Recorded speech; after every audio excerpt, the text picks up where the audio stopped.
وقل لهما قولا كريما آمنت بالله صدق الله العلي العظيم وبلغنا رسوله النبي المتين الأمين المعين المبين الكريم الرؤوف الرحيم طه وياسين ونحن على ذلك لمن الشاهدين والشاكرين والحمد لله رب العالمين ماں کی آنکھوں میں جب اشکوں کا گوہر لگتا ہے، ماں کی آنکھوں میں جب اشکوں کا گوہر لگتا ہے تب کہیں کعبے کی دیوار میں در لگتا ہے۔ اور کیا چیز ہے ممتا مجھے معلوم نہیں، کیا چیز ہے ممتا مجھے معلوم نہیں، میرا ہر عیب میری ماں کو ہنر لگتا ہے۔ کیا چیز ہے ممتا، کیا چیز ہے ممتا مجھے معلوم نہیں، کیا چیز ہے ممتا مجھے معلوم نہیں، میرا ہر عیب میری ماں کو ہنر لگتا ہے۔ اور پاؤں پھیلاؤں کیسے میں اپنی ماں کے آگے، پاؤں پھیلاؤں کیسے میں اپنی ماں کے آگے، قرآن کی توہین سے مجھے ڈر لگتا ہے۔ پاؤں پھیلاؤں کیسے میں اپنی ماں کے آگے، پاؤں پھیلاؤں کیسے میں اپنی ماں کے آگے، قرآن کی توہین سے مجھے ڈر لگتا ہے۔ کیا چیز ہے ممتا مجھے معلوم نہیں، میرا ہر عیب میری ماں کو ہنر لگتا ہے۔ اور جس گھر سے آتی نہیں ہو ماں کی خوشبو، جس گھر سے آتی نہیں ہو ماں کی خوشبو، گر ہو تاج محل پھر بھی کھنڈر لگتا ہے۔ جس گھر سے آتی نہیں ہو ماں کی خوشبو، گر ہو تاج محل پھر بھی کھنڈر لگتا ہے۔ روک لیتا ہے بلاؤں کو وہ اپنے سر پر، روک لیتا ہے بلاؤں کو وہ اپنے سر پر، ماں کا آنچل جبریل کا پر لگتا ہے۔ روک لیتا ہے بلاؤں کو وہ اپنے سر پر، ماں کا آنچل جبریل کا پر لگتا ہے۔ پاؤں پھیلاؤں کیسے میں اپنی ماں کے آگے، قرآن کی توہین سے مجھے ڈر لگتا ہے۔ بڑے خوش نصیب اور خوشبخت ہوتے ہیں وہ لوگ جنہیں اللہ رب العزت ایسی محفلوں میں آنے کی سعادتیں عطا فرماتا ہے۔ الحمدللہ ان خوش نصیب لوگوں میں اللہ تعالیٰ نے آج آپ کو چنا ہے، مجھے چنا ہے، ہمارے ان علماء کو چنا ہے۔ اللہ کے نبی سرکار دو عالم صلی اللہ علیہ وسلم نے ارشاد فرمایا، بخاری کی متفق علیہ حدیث ہے اور اس کا مفہوم بیان کر رہا ہے۔ اللہ کے نبی نے ارشاد فرمایا کہ صحابہ دنیا کے اوپر جب بھی تمہارا گزر جنت کے کیاریوں سے ہو تو اس جنت کے کیاری میں جا کر کے کچھ کھا لیا کرو، کچھ پی لیا کرو۔ صحابہ نے سوال کیا، کہا بندہ نواز جنت کا تصور تو مرنے کے بعد ہے، جنت کا تصور تو آخرت میں ہے، اور آپ فرما رہے ہیں کہ دنیا کے اوپر جب کبھی تمہارا گزر جنت کے باغ سے ہو تو اس باغ میں جا کر کے کچھ کھا لیا کرو، کچھ پی لیا کرو۔ تو یا رسول اللہ یہ بتایا جائے کہ دنیا میں وہ کون سی جگہ ہے جسے جنت کا باغ کہا جاتا ہے، دنیا میں وہ کون سی جگہ ہے جو جنت کی کیاریوں میں سے ایک کیاری ہے۔ مسلمانوں میرے مصطفیٰ نے جو بشارت دی ہے ذرا آپ بھی سنیں، میرے علماء بھی سنیں۔ مصطفیٰ نے جب ارشاد فرمایا صحابہ جب بھی جنت کے باغ سے گزرو تو وہاں جاؤ، وہاں بیٹھو، کچھ کھاؤ، کچھ پی لیا کرو۔ صحابہ نے کہا یا رسول اللہ جنت اور اس کا تصور دنیا میں کون سی جگہ ہے جو جنت کی کیاری ہے؟ مصطفیٰ نے فرمایا فمجالس الذکر، جہاں اللہ اور اس کے رسول کا ذکر ہوتا ہے وہ جنت کے باغوں میں سے ایک باغ ہوا کرتی ہے۔ جہاں اللہ اور اس کے رسول کا ذکر ہوتا ہے وہ جنت کے کیاریوں میں سے ایک کیاری ہوا کرتی ہے۔ پتہ کیا چلا کہ اس وقت آپ کی نگاہیں یہ دیکھ رہی ہے کہ آپ آبادی کی ایک چھوٹی سی محفل میں بیٹھے ہیں، لیکن نہیں اللہ کی عزت کی قسم میرے مصطفیٰ کے حدیث کے مطابق آپ جنت کے باغوں میں سے ایک باغ میں بیٹھے ہیں، جنت کے کیاریوں میں سے ایک کیاری کے اندر آپ بیٹھے ہوئے ہیں۔ یہ آپ کی سعادت ہے کہ اللہ نے آپ کو اس تقریب کا حصہ بنایا۔ یہ رات کہیں نہ کہیں تو گزر جاتی ہے، یہ رات رہنے والی تو نہیں، کنفرم ہے کہ یہ رات یا تو بستر استراحت پر گزرتی، نہیں تو کم سے کم موبائل بینی میں گزرتی۔ اللہ کا شکر منائے کہ اللہ نے آپ کو اس تقریب کا حصہ بنایا۔ مثنوی شریف میں حضرت مولانا روم نے کیا لکھا؟ حضرت مولانا روم فرماتے ہیں کہ سنو بندوں کے دو اعمال ایسے ہیں جسے اللہ کبھی رد نہیں فرماتا. کتنے؟ اردو بول رہا. بندوں کے دو اعمال ایسے ہیں جو اللہ کبھی رد نہیں فرماتا. حضرت مولانا روم نے مثنوی میں لکھا، کہا کہ بہرحال مقبول ہی مقبول ہے، ہر عمل کی گارنٹی ملے نہ ملے، لیکن فرمایا کہ دو اعمال ایسے ہیں جسے اللہ کبھی رد نہیں فرماتا، وہ بہرحال مقبول ہی مقبول ہے. پوچھا گیا مولانا روم سے وہ دو اعمال کیا ہے جسے اللہ کبھی رد نہیں فرمایا؟ تو فرمایا حضرت مولانا روم نے کہ ایک مصطفیٰ کا میلاد کرنا اور ایک ہے مصطفیٰ پر درود پڑھنا.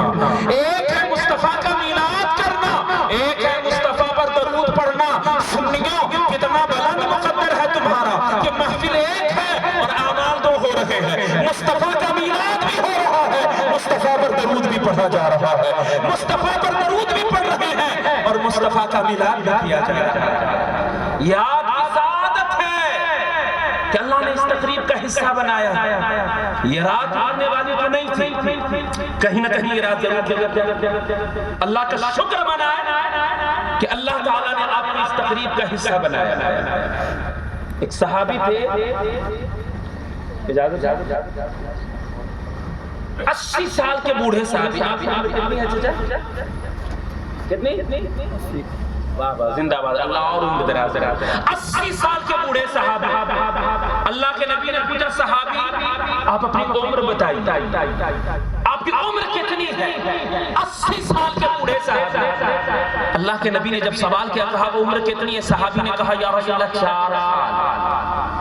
اگر آپ کہہ دیں کہ 4 سال تو لوگ ہنسیں گے یا نہیں؟ صحابی نے کہا یا رسول اللہ 4 سال میری عمر ہے. صحابہ ایک دوسرے کو حیران ہو کر کے دیکھنے لگے. آج تک ہم نے کبھی ان کو جھوٹ بولتا ہوا نہیں سنا، لیکن بات کیا ہے؟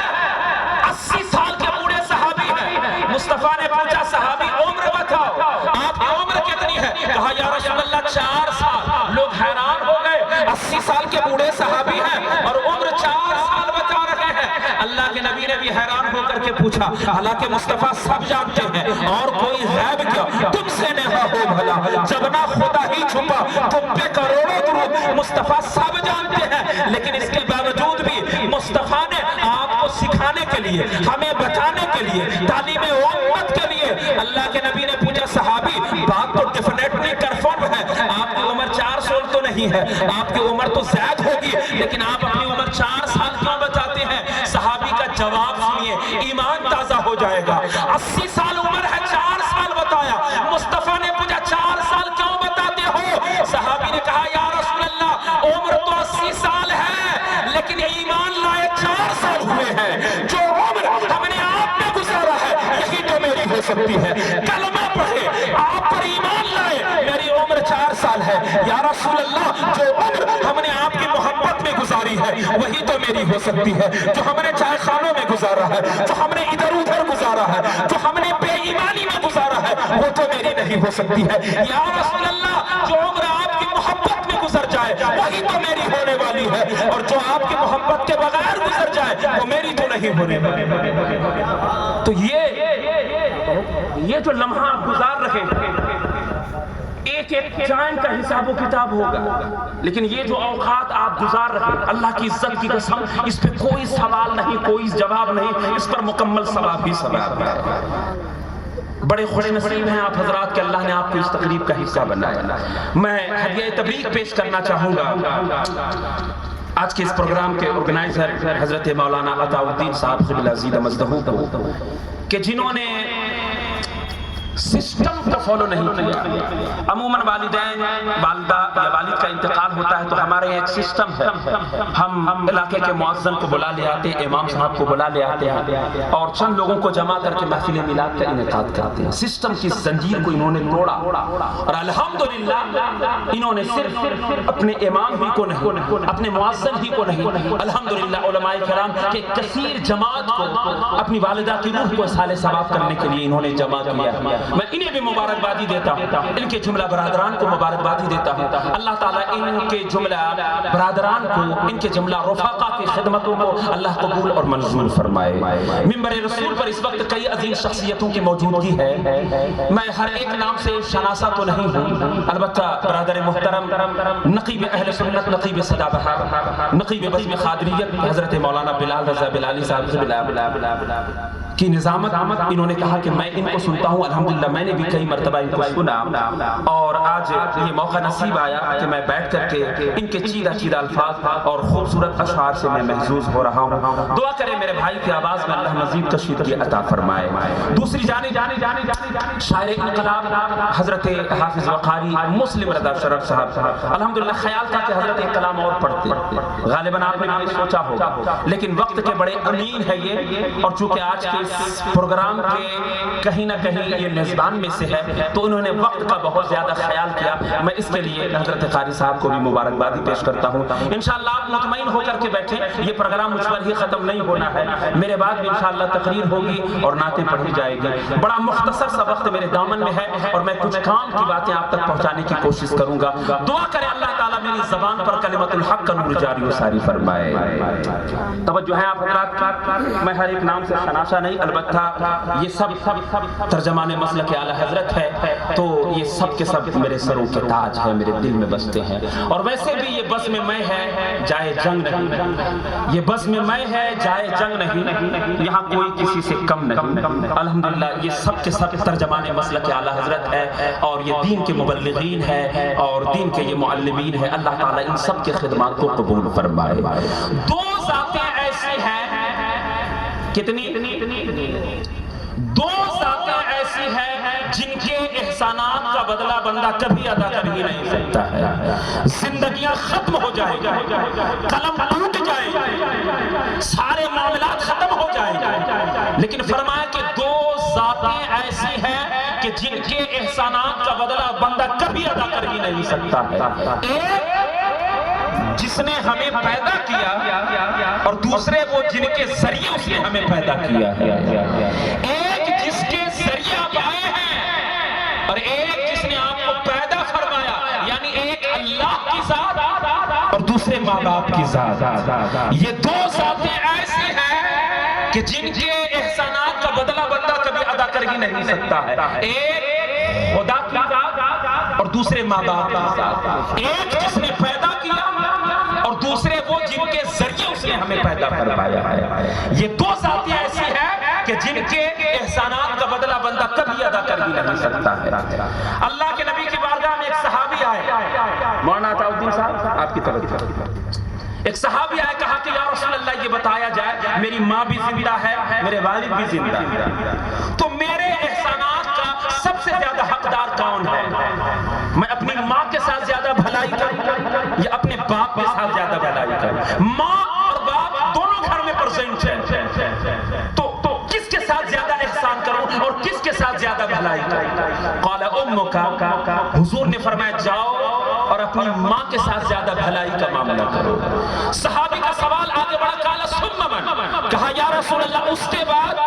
قال امک، حضور نے پھر فرمایا تیری ماں۔ صحابی پھر آگے بڑھے، قال ثم من، کہا یا رسول اللہ اس کے بعد کون؟ مصطفیٰ نے تھرڈ ٹائم تیسری مرتبہ پھر ماں کا ذکر کیا، فرمایا امک، جاؤ اور اپنی ماں کے ساتھ زیادہ بھلائی کا معاملہ کرو، جاؤ اور اپنی ماں کے ساتھ زیادہ بھلائی کا معاملہ کرو۔ صحابی جب فورتھ ٹائم چوتھی مرتبہ جب صحابی نے سوال کیا، کہا یا رسول اللہ اب کس کے ساتھ زیادہ بھلائی کا معاملہ کروں؟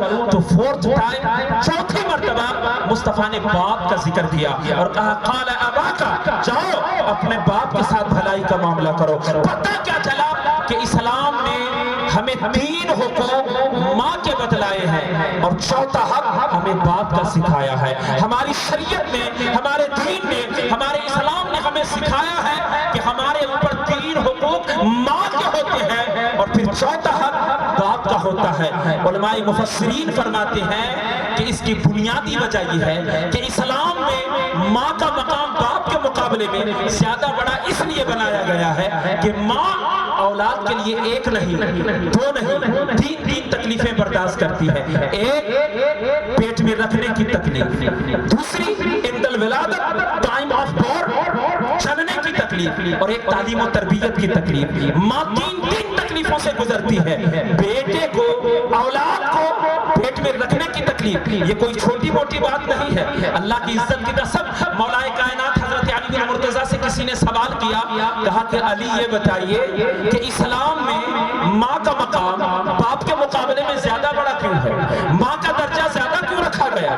جبکہ باپ بھی کفالت کرتا ہے، باپ بھی کوششیں کرتا ہے، لیکن ماں کا مقام زیادہ بڑا کیوں ہے؟ تو اب حضرت علی ہے، علم کے دروازے ہیں، باب العلم ہے، آپ کے پاس کئی جوابات تھے، آپ چاہتے تو قرآن و احادیث سے جواب دیتے کہ ماں کا مقام اس لیے بڑا ہے، لیکن حضرت علی نے کیا کیا؟ حضرت علی نے تجربہ پیش کیا، اور سوال کرنے نے سوال کیا، کہا علی ماں کا مقام زیادہ بڑا کیوں ہے؟ آخر اسلام میں ماں کے رتبے کو زیادہ بلند کیوں کیا گیا؟ تو حضرت علی نے ایک چھوٹا سا پتھر لیا اور اس کے پیٹ میں باندھ دیا، ایک چھوٹا سا پتھر لیا اور سائل کے پیٹ میں باندھ دیا، کہا جاؤ 9 دنوں کے بعد آنا، اس پتھر کو کھولنا نہیں، اپنے پیٹ میں باندھ کر کے چلنا، 9 دنوں کے بعد آنا، تجھے تیرے سوال کا جواب مل جائے گا۔ اب بھلا کوئی پیٹ پر پتھر باندھ کر کے چل سکتا ہے؟ اپنے پیٹ پر پتھر باندھ کر کے جب وہ نوجوان چلنے لگا، ابھی چند قدم ہی چلا، دوڑ کر کے آیا، کہا علی مجھے پتہ چل گیا کہ اسلام میں ماں کا مقام مرتبہ کیوں ہے، اسلام میں ماں کا رتبہ زیادہ بڑا کیوں ہے۔ علی میں پتھر کو پیٹ میں باندھ کر کے چند قدم نہیں چل سکتا ہوں، میری ماں وہ ہے جس نے 9 گھنٹہ نہیں، 9 دنوں تک نہیں، بلکہ 9 مہینے تک اپنی آغوش میں بھی رکھا، اپنے بدن میں رکھا، اپنے پیٹ میں رکھا، اور کفالت بھی کرتا رہا، محبت بھی کرتا رہا، اور گلا اور شکوہ نہیں کیا۔ ولادت کے بعد یہ نہیں کہا کہ ہم نے بڑی تکلیفیں اٹھائی، ہم نے بڑی اذیتیں اٹھائی، 9 مہینے تک اپنے پیٹ میں رکھا، اور جب میری ولادت ہوئی تو محبتوں کا اظہار کرتی رہی، عقیدتوں کا اظہار کرتی رہی۔ مجھے پتہ چل گیا کہ اسلام میں باپ کے مقابلے میں ماں کا مرتبہ زیادہ بڑا۔ ماشاءاللہ، نعرہ تکبیر، نعرہ رسالت، مسلک اعلیٰ حضرت، عظمت والدین کانفرنس، ماشاءاللہ بہت عمدہ، بہت عمدہ۔ تو اسلام نے باپ کے مقابلے میں ماں کے مرتبے کو زیادہ بلند اس لیے کیا ہے کہ باپ کے مقابلے میں ماں 3 تکلیفوں سے اپنے آپ کو گزارتی ہے۔ ایک پیٹ میں رکھنے کی تکلیف، دوسری جننے کی تکلیف۔ یہ کوئی عام مسئلہ نہیں ہے، بڑی مشہور روایت ہے کہ ایک صحابی آئے، اللہ کے نبی کی بارگاہ میں، کہا یا رسول اللہ 12 سال ہو گئے ہم نے اپنی ماں کو اپنے آغوش میں اپنے کاندھے پر بٹھا کر کے چلایا، میری ماں پیرالائسس ہے، وہ اپنے پاؤں سے چل نہیں سکتی ہے، میں نے اپنی ماں کو کاندھے پر بٹھایا اور اسی حالت میں میں نے خانہ کعبہ کا طواف کرایا، میری ماں نے بچپن میں میرے ساتھ جو کیا، میری ماں میرا پیشاب صاف کرتی تھی، میں نے بھی اپنی ماں کے پیشاب اور پخانے کو صاف کیا ہے، اور 12 سال ہو گئے میں اپنی ماں کو اپنے کاندھے پر لے کر کے پھر رہا ہوں، کیا میں نے اپنی ماں کے احسانات کا بدلہ ادا کر دیا؟ صحابی نے جب سوال کیا اور میرے مصطفیٰ نے جو جواب دیا تھا وہ جواب سنیے، یا رسول اللہ 12 سال ہو گئے میں اپنی ماں کو اپنے کاندھے پر لے کر کے پھر رہا ہوں، کیا میں نے بدلہ ادا کر دیا؟ میرے مصطفیٰ نے فرمایا صحابی سنو، تم ماں کے حقوق اور ان کے احسانات کا بدلہ ادا کرنے کی بات کرتا ہے، اے صحابی سنو، تمہیں پیدا کرتے وقت تیری ماں نے جتنے جھٹکے برداشت کیے ہیں ان جھٹکوں میں سے ابھی ایک جھٹکے کا بھی حق ادا نہیں کیا ہے۔ سچی بات تو یہ ہے کہ کوئی اولاد اپنے ماں باپ کا حق کبھی ادا کر ہی نہیں سکتا ہے، تو حق ادا کرنے کی بات کر رہا ہے، زندگیاں ختم ہو جائے گی لیکن ماں باپ کے احسانات کا بدلہ بندہ کبھی بھی ادا نہیں کرتا۔ 3 تکلیفوں سے ماں اپنے آپ کو گزارتی ہے، پیٹ میں رکھنے کی تکلیف، جننے کی تکلیف، اور تعلیم و تربیت کی تکلیف، اور باپ چونکہ تعلیم و تربیت کی تکلیف کو برداشت کرتا ہے، اس لیے اسلام نے کہا کہ باپ کے مقابلے میں ماں کے 3 درجے ہیں اور باپ کا 4تھا درجہ ہے، یہ آپ نے جان لیا، لیکن توجہ آپ کی قریب رہے، ایک مسئلہ سنیے، لیکن یہ علماء بیٹھے ہیں میری اصلاح فرمائیں گے، خدمت میں بیٹا ماں کو ترجیح دی، خدمت میں باہر سے کوئی چیز خرید کر کے لائے ماں باپ دونوں گھر میں، پہلے کسے دیں گے؟ پہلے ماں۔ خدمت میں بیٹا ماں کو فوقیت دے، ماں باپ دونوں آرام کرتے ہیں، پاؤں دبانے کی طبیعت ہو رہی ہے، پہلے ماں کے دباؤ پھر باپ کے دباؤ۔ خدمت میں ماں کو ترجیح دو، لیکن بات اگر فرما برداری کیا جائے، ماں کہے کہ ادھر آؤ، باپ کہے ادھر آؤ، کدھر جاؤ؟ بیٹا کشمکش میں پڑ گیا، تسبسب میں پڑ گیا، جائیں تو کدھر جائے؟ ماں ادھر بلا رہی ہے، باپ ادھر بلا رہا ہے، ماں کی مانو تو باپ کی تردید ہو رہی ہے، باپ کی مانو تو ماں کے حکم کی تردید ہو رہی ہے۔ اب بچہ کشمکش میں پڑ گیا کہ پہلے کس کی مانوں، پہلے کدھر جاؤ، ماں کی طرف جاؤ یا باپ کی طرف جاؤ؟ تو اب کرنا کیا ہے، مسئلہ کیا ہے؟ یہ علماء بیان فرماتے ہیں کہ سنو، بات جب خدمت کیا ہے تو ماں کو ترجیح دینا، لیکن بات فرما برداری کیا ہے تو ماں سے پہلے باپ کو ترجیح دیا کرو، باپ کو ترجیح دیا کرو۔ اگر کوئی حکم نافذ ہو جائے، ماں بھی بلائے باپ بھی بلائے، تو پہلے ماں کو چھوڑو، پہلے باپ کی سنو۔ کیوں؟ الرجال قوامون علی النساء، گھر کا گارجین باپ ہوتا ہے، ماں نہیں ہوتی ہے، گھر کا حاکم باپ ہوتا ہے، اور تمہارا باپ جو ہے وہ تیرا بھی حاکم ہے اور تیری ماں کا بھی حاکم ہے، وہ تیرا بھی گارجین ہے، وہ تیری ماں کا بھی گارجین ہے۔ اس لیے باپ اگر فرما برداری کیا ہے تو ماں کو ترجیح دینا، ماں کو ترجیح دینا۔ بات اگر خدمت کیا ہے تو ماں کو فوقیت رکھنا، لیکن اگر حکم نافذ ہو جائے تو پہلے باپ کی سنا کرو، اس کے بعد اپنی ماں کی سنا۔ سکھا اپنا مسئلہ جانا آپ نے، آپ جان گئے۔ بات خدمت کی آئے تو پہلے ماں کو ترجیح دو، فرما برداری کی بات آئے تو پہلے باپ کو ترجیح دو۔ ویسے ماں باپ کو چاہیے کہ گھر میں ایسی سچویشن ہی پیدا نہ کرے، ایسے حالات ہی پیدا نہ کرے کہ بیٹا تسبسب میں پڑ جائے کہ کرے تو کیا کرے۔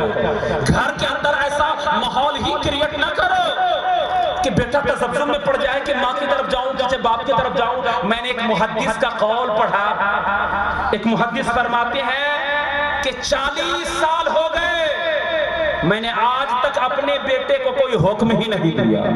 40 سال گزر، محدث ہے، فرماتے 40 سال گزر گئے میں نے آج تک اپنے بیٹے کو کوئی حکم ہی نہیں دیا۔ کسی نے کہا حضور بیٹا آپ کا ہے، باپ آپ ہے، حکم کیوں نہیں دیتے ہیں؟ فرمایا اس ڈر سے میں نے مصطفیٰ کی حدیث پڑھی ہے، اللہ کے نبی نے فرمایا ہے رضا اللہ فی رضا الوالد وسخط اللہ فی سخط الوالد۔ میرے مصطفیٰ نے فرمایا ہے کہ ماں باپ کی رضا میں اللہ کی رضا ہے اور ماں باپ کی ناراضگی میں اللہ کی ناراضگی ہے۔ جس نے ماں باپ کو راضی کیا اس نے خدا کو راضی کیا، جس نے ماں باپ کو ناراض کیا اس نے خدا کو بھی ناراض کیا اور مصطفیٰ کو بھی ناراض کیا۔ اس ڈر سے کہ کہیں وہ میرے حکموں کی نافرمانی کر کے اللہ کی رحمتوں سے محروم نہ ہو جائے، اللہ کی رحمتوں سے وہ محروم نہ ہو جائے، اس خیال سے میں نے آج تک اپنے بیٹے کو کوئی حکم ہی نہیں دیا۔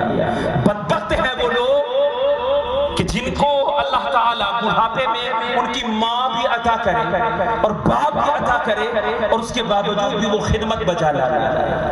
اللہ کے نبی سرکار دو عالم صلی اللہ علیہ وسلم کی حدیث سنیے، اللہ کے نبی ارشاد فرماتے ہیں کہ جب جنتی جنت میں جائیں گے تو ابھی 500 سال کی دوری پر ہوں گے۔ کتنی؟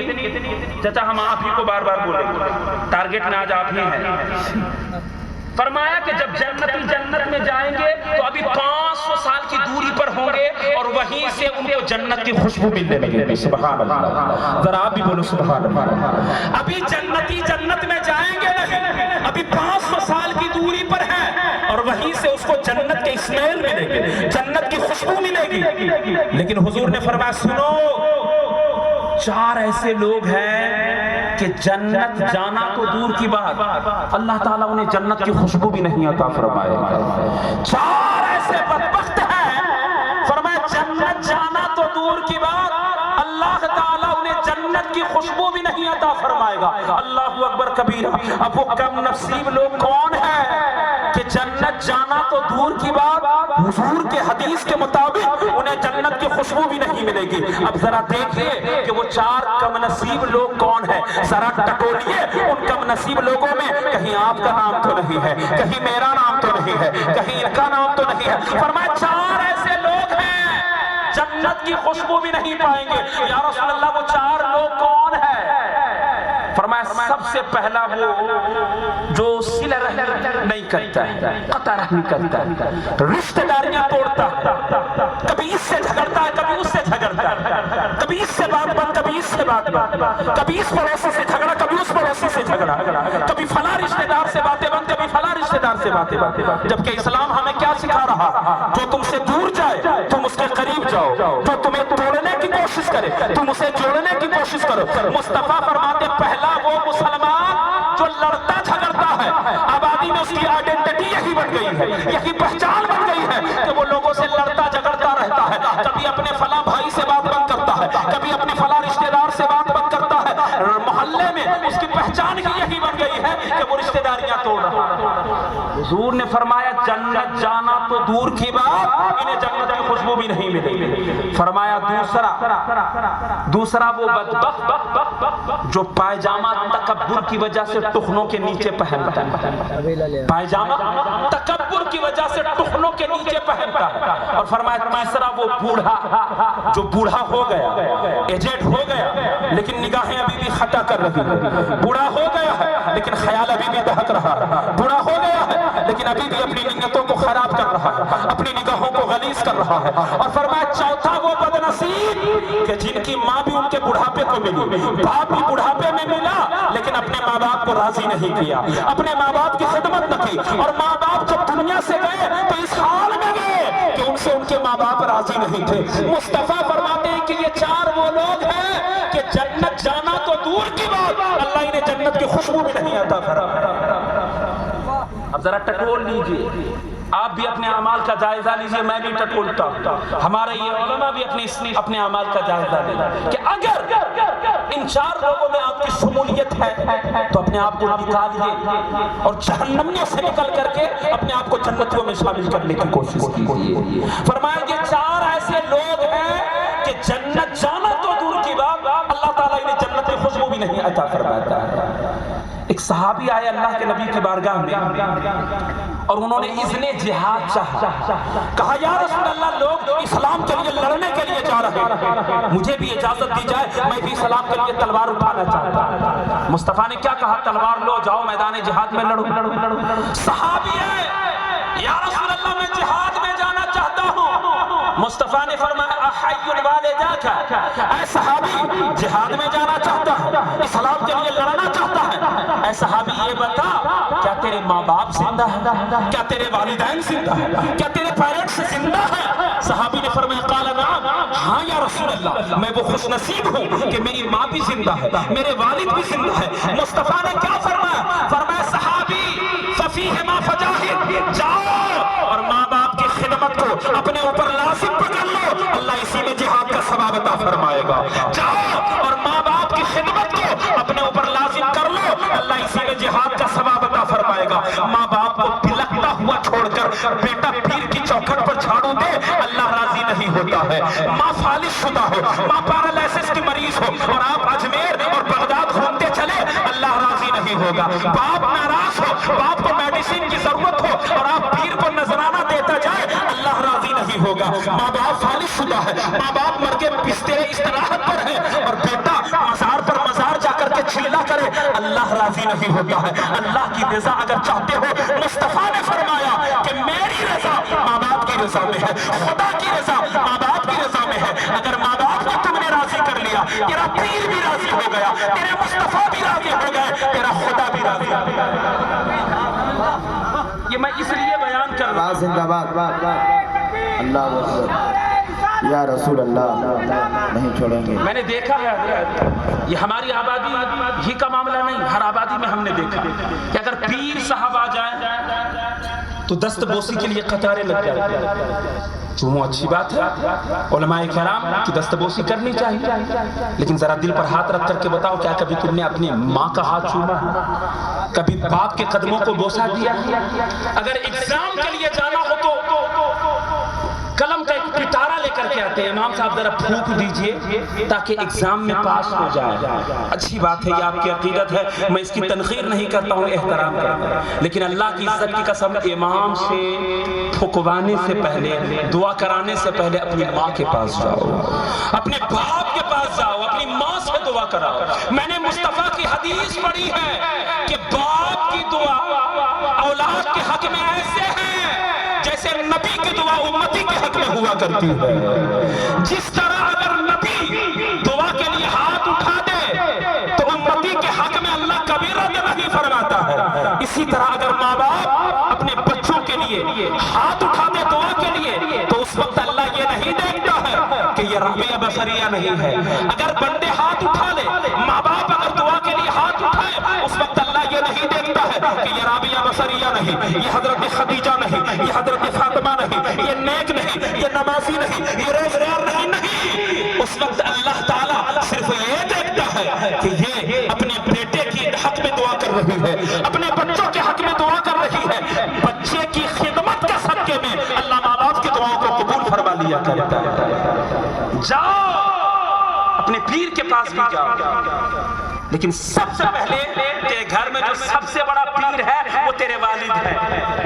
اولاد کے لیے اس سے بڑا کوئی پیر نہیں، بیٹے کے لیے ماں سے بڑی کوئی پیر نہیں، باپ سے بڑا کوئی بزرگ نہیں، سب سے بڑا پیر اولاد کے لیے تیرے گھر میں موجود ہے۔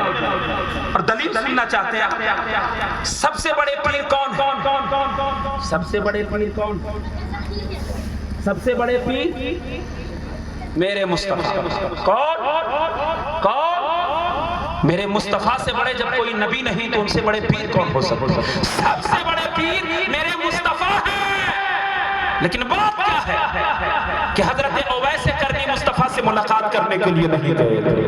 نبی سے بڑا بھی کوئی پیر ہے، لیکن بات کیا ہے حضرت اویس کرنی ہے، اور کرن سے مدینہ کی دوری زیادہ نہیں، قریب میں ہے، لیکن بات کیا ہے کہ مصطفیٰ ادھر تڑپ رہے ہیں، پیر ادھر تڑپ رہے ہیں، اویس کرنی مرید ادھر تڑپ رہے ہیں، لیکن حضرت اویس کرنی مصطفیٰ سے ملاقات کرنے کے لیے نہیں آ رہے ہیں۔ ایک صحابی نے کہا کہ یا رسول اللہ، آپ کہتے ہیں کہ اویس آپ سے بڑی محبتیں کرتا ہے، آپ کہتے ہیں کہ اویس آپ سے بڑی عقیدت رکھتا ہے، تو آپ سے ملنے کیوں نہیں آتا ہے؟ آپ کی ملاقات کے لیے کیوں نہیں آتا ہے؟ سلمان فارس سے آ گئے ہیں، صہیب روم سے آ گئے ہیں، کوئی عجم سے چلے آئے، فلاں صحابی کوئی یہاں سے آیا وہاں سے آیا، لیکن آپ کا اویس اگر آپ سے اتنی محبت کرتا ہے تو کرن سے آتا کیوں نہیں ہے؟ آپ سے ملنے کیوں نہیں آتا ہے؟ میرے مصطفیٰ نے جو جملہ کہا تھا وہ ذرا سنیے گا، یہاں سے لے کر کے وہاں تک اللہ نے تڑپنے والا دل دیا ہے تو ذرا سبحان اللہ ضرور بولنا۔ مصطفیٰ سے پوچھا گیا، کہا یا رسول اللہ، اگر اویس آپ سے اتنی محبت رکھتا ہے تو وہ آپ سے ملنے کیوں نہیں آتا ہے؟ میرے مصطفیٰ نے فرمایا صحابہ میں کیا بتاؤں، میرا اویس آنا تو چاہتا ہے لیکن اس کی ایک بوڑھی ماں ہے اور ماں کی خدمت آنے نہیں دے رہی ہے، ماں کی خدمت نہیں آنے دے رہی ہے۔ اللہ اکبر کبیرہ، یہ ماں کی خدمت تھی کہ حضرت اویس کرنی کو ماں کی خدمت کے صدقے، مصطفیٰ کی محبت کے صدقے اویس صرف اویس نہ رہے، خیر التابعین بن گئے، تمام تابعین میں افضل والا بن گئے۔ جس طرح ابو بکر تمام صحابہ میں افضل ہے، اسی طرح حضرت اویس تمام تابعین میں افضل ہے۔ نعرہ تکبیر! ارے نعرہ لگاؤ یار، جم کے نعرہ لگاؤ۔ نعرہ تکبیر! نعرہ رسالت! عظمت والدین! نعرہ تکبیر! قاری حامد رضا فیضی صاحب قبلہ! نعرہ رسالت! پتہ کیا چلا کہ ایک اولاد کے لیے سب سے بڑا پیر کون ہے؟ تمہارے والد ہے، تمہاری ماں ہے۔ ایک پیر کی بھی دست بوسی کرو، امام کی بھی دست بوسی کرو، ان علماء کے قدموں کو چومو، لیکن سب سے پہلے تم اپنے والدین کے قدموں کو چومو، ان سے تم دعائیں کرو۔ اللہ کی عزت کی قسم میں نے پڑھا ہے کتب احادیث کے اندر کہ جو دعائیں اللہ رد نہیں فرماتا ہے ان میں سے ایک ماں باپ کی دعا ہے۔ ماں دعا کے لیے ہاتھ اٹھا دے تو اللہ اجابت کے سارے دروازے کھول دیتا ہے۔ ماں اگر دعا کے لیے ہاتھ اٹھا دے اللہ قبولیت کے سارے دروازے کھول دیتا ہے۔ یہ ضروری نہیں ہے کہ ماں رابعہ بصریہ ہو تبھی اللہ دعائیں قبول فرماتا ہے۔ ماں اگر لیپے پوتنے والی ہو، ماں اگر گوئٹے ٹھوکنے والی ہو، اور اسی حالت میں بھی اگر وہ اپنی اولاد کے لیے دعا کرے تو مصطفیٰ کی حدیث ہے کہ جیسے نبی کی دعا امتی کے حق میں قبول ہوا کرتی ہے ویسے ہی ماں باپ کی دعا اولاد کے حق میں قبول ہو ہو جائے.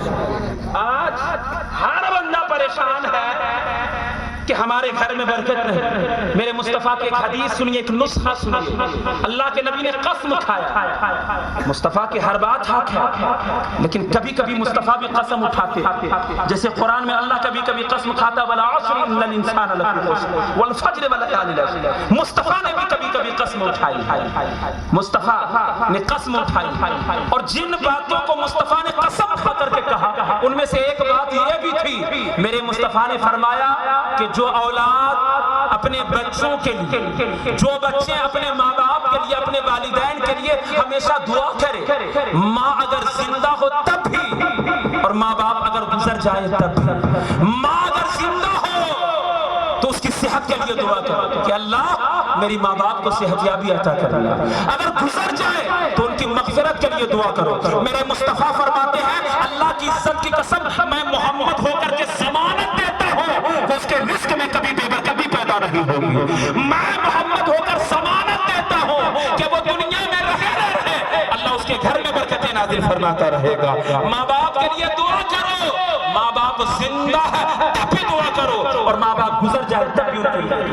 سبحان اللہ. دنیا کے اوپر مجھے وقت کا بھی بہت زیادہ خیال رکھنا ہے, میں دیکھ رہا ہوں, اور چونکہ غالباً اس کے بعد آنے کا بھی اور وہ بھی اللہ کی نعمت ہے تو اسے بھی لینا ہے, انکار اس چیز سے بھی نہیں. بہت جلدی میں اپنی گفتگو کو سمیٹ یہ جتنے مقتدر شخصیات کو آپ اسٹیج پر دیکھ رہے ہیں یہ اپنے علم کی بنیاد پر نہیں, یہ اپنے ماں باپ کی دعا کی بنیاد پر ہے. جناب مسلم رضا شرف صاحب سے آپ پوچھیں, عطاء الدین صاحب, یہ تمام مقتدر علماء, ارے ان کی ہماری حیثیت ہی کیا ہے؟ اللہ کی عزت کی قسم تاریخ ولایت میں جتنے بڑے بڑے بزرگ آئے ہیں آپ ان کی کہانیاں پڑھیے تو اس میں صرف ان کے تقوی و طہارت کا کمال نہیں ہے, ان کے ماں باپ کی تعلیم و تربیت کا بھی کمال ہے. درجہ ولایت میں ایک بہت بڑا نام ہے حضرت بایزید بسطامی کا. تصوف کے 10 بڑے اماموں میں سے ایک بڑے امام کا نام حضرت بایزید بسطامی. پتہ ہے اپنی ماں کی بارگاہ میں حضرت بایزید بسطامی کا کہا امی جان ایک ساتھ دونوں کام نہیں ہوتا ہے, اللہ کی عبادت کرتا ہوں تو آپ کی خدمت چھوٹ جا رہی ہے, اور آپ کی خدمت کروں تو اللہ کی عبادت کا وقت نہیں ملتا. تو امی جان آپ مجھے اجازت دیں تاکہ میں چلا جنگل میں اللہ کی عبادت کروں. وقت کے بایزید بسطامی تصوف کے 10 بڑے اماموں میں سے ایک امام اپنی ماں کو کہا امی جان ایک ساتھ دو چیز نہیں ہو رہی ہے, اللہ کی عبادت کروں تو آپ کی خدمت چھوٹ رہی ہے, آپ کی خدمت کروں تو اللہ کی عبادت میں تساہلی آ رہی ہے, آپ مجھے معاف کریں میں چلا اللہ کی عبادت کرنے کے لیے. حضرت بایزید خود فرماتے ہیں کہ میں چلا گیا جنگل اور اللہ کی عبادت کرنے لگا, اللہ اللہ کی صدائیں بلند کرنے لگا, اور 1 سال 2 سال نہیں, 3 سال 4 سال نہیں, 5 سال 6 سال نہیں. حضرت بایزید فرماتے اللہ کی عزت کی قسم پورے 12 سال ہو گئے میں جنگل میں اللہ کی عبادت کرتا رہا, اور عبادت بھی کیسی, کھا پی کر کے نہیں, شکم سیر ہو کر کے نہیں. حضرت بایزید فرماتے عبادت ایسی تھی کہ میں اپنی سانس کی ڈوری کو قائم رکھنے کے لیے میں گھاس کے تنکے کھاتا تھا, درخت کے پتے کھاتا تھا, اور جنگل میں بیٹھ کر کے اللہ کی عبادت کرتا. 1 سال 2 سال نہیں, 12 سال جنگل میں اللہ کی عبادت کرتا رہا. پھر دل میں خیال آیا کہ 12 سال ہو گئے اپنی ماں کا چہرہ نہیں دیکھا, 12 سال ہو گئے اپنی ماں سے ملاقات نہیں کی, چلو چل کر کے ذرا دیکھو میری ماں حیات سے ہے بھی یا نہیں, میری ماں زندہ ہے بھی یا نہیں. حضرت بایزید فرماتے 12 سال کے بعد میں لوٹ کر کے اپنے گھر آیا. جب میں گھر کے دروازے پر پہنچا تو رات کا دوسرا پہر تھا, میری ماں سو رہی تھی, میری ماں آرام کر رہی تھی. میں نے دروازے پہ دستک دینا چاہا, دل میں خیال آیا کہ یار پوری زندگی تو ماں کی خدمت نہیں کی, اور رات میں جب میری ماں سو رہی ہے تو جگا کر کے ان کو ڈسٹرب کرنا یہ اچھی بات نہیں ہے. حضرت بایزید فرماتے ہیں کہ جاڑے کا موسم تھا, بارش ہو رہی تھی, پانی ٹپک رہا تھا, میں کڑکدار ٹھنڈی میں باہر کھڑا رہا, اس انتظار میں کھڑا رہا کہ جب سحری کا وقت ہوگا, جب تہجد کا وقت ہوگا, میری ماں بیدار ہوگی تب میں دروازے میں دستک دوں گا تاکہ میری ماں کی نیند میں خلل نہ آئے. حضرت بایزید فرماتے اللہ کی عزت کی قسم جب میں نے اپنے گھر کی نالی سے جب پانی کو بہتے ہوئے دیکھا میں سمجھ گیا کہ میری ماں بیدار ہو گئی, میری ماں بیدار ہو گئی. حضرت بایزید فرماتے لوگوں میں کیا بتاؤں ماں کی محبت کیا ہوتی ہے. 12 سال کے بعد آیا تھا, ابھی میں نے کنڈی کھٹکھٹایا بھی نہیں, صرف گھر کی دہلیز پر پاؤں رکھا, میری ماں کو میرے آنے کا احساس ہو گیا, میری ماں کو میرے آنے کا ہو گیا. میری ماں نے کہا بایزید رک جا, تیری ماں بھی آ رہی ہے. اے بایزید رک جا, تیری ماں دروازہ کھولتی ہے. حضرت بایزید فرماتے جب دروازہ کھولا, دروازے کے چلمن کو سرکایا, اور میری ماں نے جب میری حالت کو دیکھا, میرے بال بکھرے ہوئے تھے, جسم غبار آلود تھا, کپڑے پھٹے ہوئے تھے, جوتے پھٹے ہوئے تھے, آنکھیں سرخ ہو گئی تھی. میری ماں نے کہا بایزید تو مجھے چھوڑ کر کے اللہ کو راضی کرنے کے لیے گیا تھا, حالت کیا ہو گئی, کیفیت کیا ہو گئی, ذرا اپنے اوپر غور تو کر. حضرت بایزید فرماتے میری ماں نے جب میری حالت کو دیکھا تو میری ماں نے ہاتھ اٹھا کر کے دعا کیا. میری ماں نے تہجد کے بعد دعا کیا, کہا مولا یہ میرا بایزید ہے, یہ مجھے چھوڑ کر کے تجھے راضی کرنے کے لیے گیا, لیکن میرے یزید کی حالت کیا ہو گئی, بایزید کی حالت کیا ہو گئی. اب اس کی ماں کہتی ہے, اب بایزید کی ماں دعا کرتی ہے میرے بیٹے کو اپنا تقرب عطا کر دے, اپنا قرب خاص عطا کر دے. حضرت بایزید فرماتے ہیں اللہ کی عزت کی قسم, جنگل کے اندر 12 سالوں تک عبادت کیا, جس میں جو کچھ نہیں ملا ایک ماں کی دعا سے بایزید کو وہ سب کچھ مل گیا, وہ سب کچھ مل گیا. 12 سالوں کی عبادت میں جو میں حاصل نہیں کر سکا, ایک ماں کی دعا سے میں نے وہ سب کچھ حاصل کیا. زندہ باد, زندہ باد, نعرہ تکبیر, نعرہ رسالت, مسلک اعلی حضرت, علماء اہل سنت, عظمت والدین کانفرنس.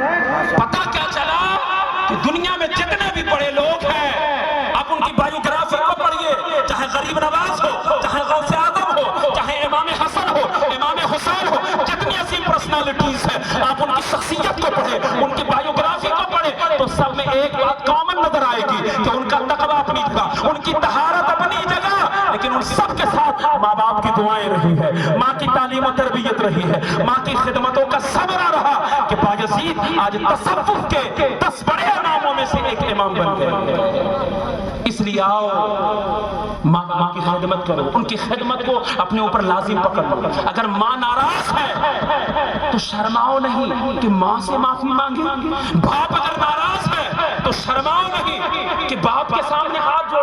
تو کس سے شرما رہا, یہ وہ ماں ہے جس نے بچپن میں تیرے پیشاب کو بھی صاف کیا ہے, یہ وہ باپ ہے جس نے تیرے پخانے کو بھی صاف کیا, تو اس کے سامنے ہاتھ جوڑنے سے شرما رہا ہے. اللہ کا قرآن کیا کہہ رہا ہے, ان علماء سے پوچھئے, ترجمہ بتانا مقصد نہیں, صرف مفہوم سنیے. اللہ کا قرآن کہتا ہے کہ سنو سنو, جب تم گھر سے باہر نکلو, جب گھر کے باہر کمانے کے لیے جاؤ تو ڈاکٹر بنو, انجینئر بنو, پروفیسر بنو, تو علامہ ہوگا, تو شاعر ہوگا, تو نقیب ہوگا, سب گھر کے باہر رہنا. اللہ کا قرآن کہہ رہا ہے کہ جیسے ایک پرندہ جب اپنے گھونسلے سے نکلتا ہے تو وہ اپنے پروں کو پھیلا لیتا ہے, وہ اپنے آپ کو بلند و بالا بناتا ہے, آسمان پر رہتا ہے, لیکن جو ہی جب وہ اپنے گھونسلے کی طرف آتا ہے تو وہ سمیٹ لیتا ہے, اپنے آپ کو محصور کر لیتا ہے. فرمایا اسی طرح جب تم گھر کے باہر نکلنا تو علامہ ہوگا, گھر کے باہر نکلنا تو مفتی ہوگا, گھر کے باہر نکلنا تو مقرر ہوگا, ڈاکٹر ہوگا, انجینئر ہوگا, لیکن جب ماں کے پاس جانا تو ڈاکٹر اور انجینئر بن کر کے نہیں, بیٹا بن کر کے جانا, بیٹا بن کر کے جانا. ساری ڈگریاں پیچھے رکھ دو, وہاں ڈگریوں کی ضرورت نہیں ہے, وہاں خدمت کی ضرورت ہے, ماں باپ کی محبت کی ضرورت ہے. اگر ماں باپ ناراض ہے, اللہ کی عزت کی قسم, یہ سرمایہ ایسا ہے کہ زندگی میں صرف ایک مرتبہ ملے گا. بیوی ناراض ہو گئی, دوسری آ جائے گی, شریعت میں اجازت دی ہے. بھائی ناراض ہو گیا, دوبارہ بھائی مل جائے گا, دوسرا مل جائے گا. لیکن ماں اور باپ ایک واحد رشتہ ہے کہ ایک مرتبہ اگر یہ دامن سے نکل گیا تو یہ سرمایہ دوبارہ ہاتھ نہیں آنے والا. یہ واحد رشتہ ہے کہ اللہ نے ایک بنایا ہے. اگر ماں ناراض ہے تو پاؤں پکڑ کر کے معافی مانگو, باپ ناراض ہے تو پاؤں پکڑ کر کے معافی مانگو. ان کی ناراضگی کو لے کر کے دنیا سے نہ جاؤ. مصطفیٰ نے فرمایا رضا اللہ فی رضا الوالدین, تو لاکھ قرآن پڑھے, لاکھ تلاوت قرآن کرے, نوافل پڑھے, روزے پہ روزے رکھے, حج پہ حج کر لے, عمرہ پر عمرہ کر لے, تو عالم بن جا, محدث بن جا, مفکر بن جا. اگر ماں باپ راضی نہیں ہے تو مصطفیٰ فرماتے ہیں نہ تجھ سے تیرا پیر راضی ہوتا ہے, نہ تجھ سے مصطفیٰ راضی ہوتے ہیں, نہ تجھ سے تیرا خدا راضی ہوتا. کی محنت کی عوض, آپ کا شعر میں بول رہا ہوں, یہ آپ کے ضمن کا شعر ہے نقابت کا, تھی محنت کے عوض وہ کوئی اجرت نہیں مانگی. گفتگو کو سمیٹ تھی محنت کے عوض ماں ہے, تھی محنت کے عوض وہ کوئی اجرت نہیں مانگی، دنیا سے کبھی حسب ضرورت نہیں مانگی۔ یہ ماں کا جگر ہے کہ لہو اپنا پلا کر، یہ ماں کا جگر ہے کہ لہو اپنا پلا کر بیٹے سے کبھی دودھ کی قیمت نہیں مانگی۔ یہ ماں کا جگر ہے کہ لہو اپنا پلا کر بیٹے سے کبھی دودھ کی قیمت نہیں مانگی۔ چاند، سورج اور ستارے، کہکشاں بھی ساتھ ہے، یہ زمین بھی ساتھ ہے، یہ آسمان بھی ساتھ ہے۔ اس لیے جنت کے جیسا لگ رہا ہے میرا گھر، میرے بچوں کے علاوہ میری ماں بھی ساتھ ہے۔ اس لیے جنت کے جیسا لگ رہا ہے میرا گھر، میرے بچوں کے علاوہ میری ماں بھی ساتھ ہے۔ ماں اگرچہ روٹھی ہو میں اسے منا لوں گا، ماں اگرچہ روٹھی ہو میں اسے منا لوں گا۔ موم کے پگھلنے میں دیر کتنی لگتی ہے، موم کے پگھلنے میں دیر کتنی لگتی ہے۔ والسلام علی من اتبع الہدی۔ خود کی سیر چمن پھول چنے شاد رہے، باغ با جاتا ہوں میں گلشن تیرا آباد رہے۔ اب جس کے دل میں آئے وہی پائے روشنی، اب جس کے دل میں آئے وہی پائے روشنی۔ ہم نے تو دل جلا کر سر راہ رکھ دیا، ہم نے تو دل جلا کر سر راہ رکھ دیا۔ انداز بیاں گرچہ بہت شوق نہیں ہے، شاید کہ اتر جائے تیرے دل میں میری بات۔ اللہ آپ کو بھی ان باتوں کا عامل بنائے، مجھے بھی بنائے، ہماری علماء کو بھی اللہ ان باتوں کا عامل بنائے۔ السلام علیکم ورحمۃ اللہ وبرکاتہ۔